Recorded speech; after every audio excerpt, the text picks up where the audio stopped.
It's kind of scary, but it's kind of part of the course. A surprise inside a Hickman County mobile home leads a deputy to open fire. Well, that deputy and others were trying to bring Fred Jarvis in on a probation violation. Tonight, the TBI is trying to determine if that shooting was in fact justified. Fox 17's Sky Arnold live at Vanderbilt Medical Center with the story tonight.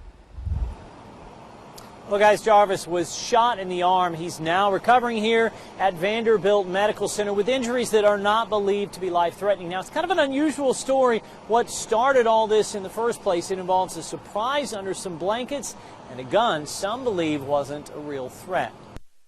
You're watching some cell phone video taken just minutes after a Hickman County deputy shot the man without a shirt. Honestly, I was freaking out. I didn't believe it. Michelle Cochran started rolling after hearing that shot on the porch across the street. You heard a gunshot, and everybody started freaking out, and his old lady was on the porch and screaming, "You shot him, you shot him." Neighbors say the home is owned by Fred Jarvis's mother-in-law. Deputies from Hickman and Dickson County came here looking for him after numerous rules violations of his probation for a number of offenses, including theft and forgery.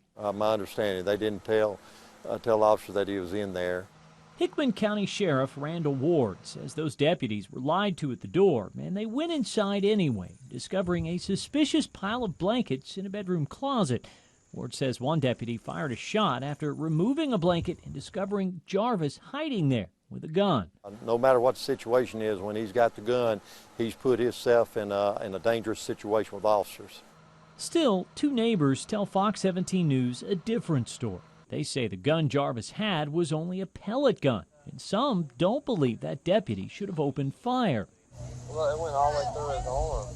Gun or no gun, Cochran says the whole situation is scary, considering the number of kids who play in the area. It was nerve-wracking to know that, something like that just happened right across the street from, my brother's house. My nephew lives here. My kids come over here and play. Now, again, it's going to be up to TBI agents to decide whether or not this shooting was justified. Coming up tonight at 10, we'll explain why this wasn't the first run-in with danger for the deputy that pulled the trigger. For now, Sky Arnold reporting live at Vanderbilt, Fox 17 News.